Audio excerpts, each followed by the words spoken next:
Hitler and a racist. So I just didn't trust the media's narrative about him, and so I decided to actually listen to what he said. I still didn't vote for him in 2016, but I wanted to just listen to what he actually said, and then when I saw what he was saying versus how it was being reported, I just found it to be extremely dishonest. So I started researching more, learning more, and then I got kind of angry, like just with the lies, because I do think Black Americans are intentionally manipulated emotionally by the media and, you know, kind of kept dumb but emotional intentionally by the school system. And I started reading up on like Thomas Sowell, Shelby Steele, a bunch of Black scholars that I originally had dismissed as Uncle Toms. And, you know, irony now is I get called an Uncle Tom all the time. So I got what was coming. But yeah, and then I realized that actually I've always been a conservative. I just didn't know it. And economically speaking, of course, the conservative arguments make the most sense. Does that bother you that people call you an Uncle Tom? No, not at all.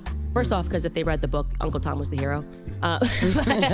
But also because I get it. You know, how can I fault people for something that I would have engaged in for the majority of my life? I thought the same thing about Black conservatives. Like, I thought it was this betrayal, but I never actually understood it. It was just an emotional response. And I think that kind of is, if you come out of the public school system, I can't imagine how you could be a Black conservative when just the way that they even tell us our own history is just not true, you know? Do you think that that's true with most people though? Like, you know, like when you think of a Trump or just anybody, you're fine with them, but then you learn like their politics, or you learn what they believe spiritually, and then you're like, you're turned off from it. Yeah, and I don't even think it's necessarily the politics. I really do think the media plays the biggest part in it, because Trump, as far as I know, Trump's been, maybe he used to be a Democrat, but he's been a Republican and a conservative for a long time. I mean, we know he had to have been a conservative in terms of economics. You know, he's wealthy, so you'd be hard pressed to find someone that's wealthy and, you know, advocating for Marxist beliefs. But yeah, I just feel like it's more about the media wants power. The media has a vested interest in things politically, and they like to make us think that we're having this open conversation and we're learning the truth about people. But these are just hatchet smear jobs, libeling people, and I think deluding a ton of people to turn against their own best interests. So were you more anti-media as opposed to being pro-Trump? Well, no, I actually, once I actually heard what he had to say, I was like, that's a pretty solid pitch. I mean, it was his Dimondale, Michigan speech particularly. He got up there and he just started listing all of the statistics in Black America in terms of poverty. I mean, these were just real statistics that he was talking about. And his pitch was basically like, you've been giving your vote to Democrats for 60 years. Why don't you just try something different, you know? I think that's a pretty good elevator pitch. Like, hey, you've been doing the same thing for a long time. I'm not saying I'm amazing, but why don't we try something different and see if it gets better for you? And then suddenly I like flipped over to CNN and it was Don Lemon's like crying. You know, I think it was, I'm maybe being, but it was just, they were so dramatic and they were lying about what he said. They're like, he looked you in the face and told you you were poor. Like, I'm like, that's not what he did at all. So I just got interested. I'm a very curious, interested person. If I get interested in something, I will just take it all the way, read books. And I'm like, why are they doing this? Like, why are all the media companies that I believed my whole life just lying about it? Just say what he actually said and let Black Americans decide for themselves if that's a good enough pitch. They may have said no. I thought it was interesting, but the lying is something that I think is outrageous. It's gotten out of control. I think it's worse now. I think it's worse now because not only do you have people who will just create the headlines based off what they feel you said as opposed to what you said. You have people that will just straight up manipulate your audio, manipulate your video, just to push a narrative. One of the wildest things, the craziest things that people say about me all the time, and it drives me crazy because it's literally made up. They're like, Candace said racism doesn't exist. If you go find that headline of Candace says racism doesn't exist, they didn't put it in quotation marks because I never said it. They were like, Candace said racism doesn't exist because she's quote unquote never been a slave. The words never been a slave came out of my mouth, but I never said racism doesn't exist. And it was in the context of an entire speech. The media knew that Black people were not going to go watch the speech or try to find the original speech. They were just going to read the headline and react and be like, oh my God, Candace Owens said racism doesn't exist. Like, how could she say this? She's a hypocrite. She's a liar. This happened to her in her childhood. Yeah, you sued your high school for racism. Yeah, so well, clearly, no, it's actually not that's not what happened. I didn't sue my high school for racism.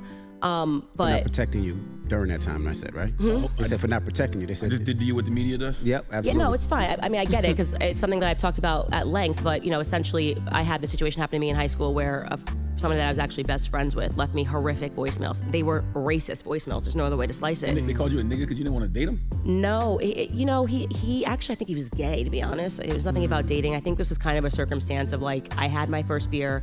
I'll be honest, I got a boyfriend and I just stopped hanging out with my friends. Very typical high school, stupid stuff. And this gay guy that I was friends with was like outraged by it.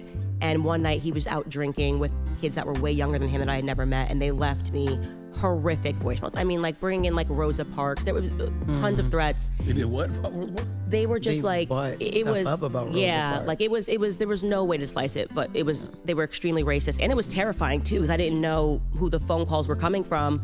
Long story short, one of the kids in the car happened to be the governor of Connecticut's son, so it became this sort of overnight political story. And while it was going on and there were like news cameras in front of the school, I left school and just homeschooled for, I think it was about 6 to 8 weeks. And basically we got reimbursed for the time that I was homeschooling is what happened. But Wow. yeah, so when people retell that story now, it's like she sued her school for racism and the NAACP helped her. And I'm like, no, the NAACP did not help me. They used my face and my name to fundraise for the NAACP, which is actually the reason why I don't like the NAACP. It's like a very valid reason because I was a little girl, you know, I was 16, 17 years old, and it was a really hard situation to go through as a child.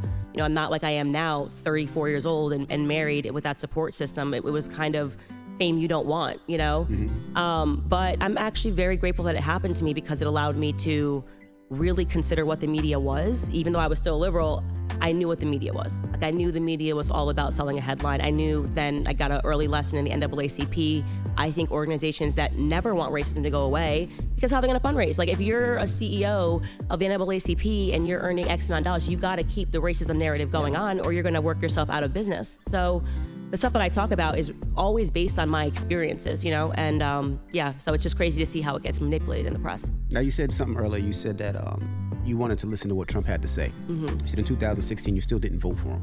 So looking at the country now, right? Of course, there's Trump, there's Biden. Who do you think is better for our community? And why? Obviously. Well, first and foremost, just for everybody, you should have a president that's, you know, not mentally deteriorating like Biden is. I mean, he's in full mental deterioration. It's crazy to pretend anything else that's happening right now. It's scary first and foremost because we have real enemies out there, and you have a person that can't lead. You know, he can't remember what he ate for breakfast. He's saying things, and the amount of times that he keeps talking about his dead son as if he's alive, it's very alarming. And I don't say that with any ill will in my heart either, because he's showing signs of when my grandfather, who passed a couple of years ago, started, you know, his mind started diminishing, and you start to see those early signs of dementia. The way he walks, his gait, the way that he's falling, that this is crazy. Everyone should be outraged, whether you're on the left or the right. But in terms of the better candidate for Black Americans, I asked people the question, how were you living under Trump, the person that they told you was going to put us back into chains and we were all going to be slaves again? How was the economy under Trump, and how are you doing today? And every time you ask that question, everyone knows that they were living better under Trump because he was deregulating the environment, and people were just living better under Trump. And he is, in my opinion, a better president because at least he's telling you the truth and he's telling you what he actually thinks. You know, one of the things that I hated the most about him when he first came on the escalator, I was like, oh, he's way too brash. You know, Obama sounds way more polite. But I asked the question, do you want to be politely lied to or have somebody that's at least telling you what they think about you in no uncertain terms? So, you know, I like Trump for a ton of reasons, and for me, it was always about the economic argument, and I knew that he was going to be a better candidate for Black Americans because of that, especially, you know, build the wall sounded so wild, right? Back in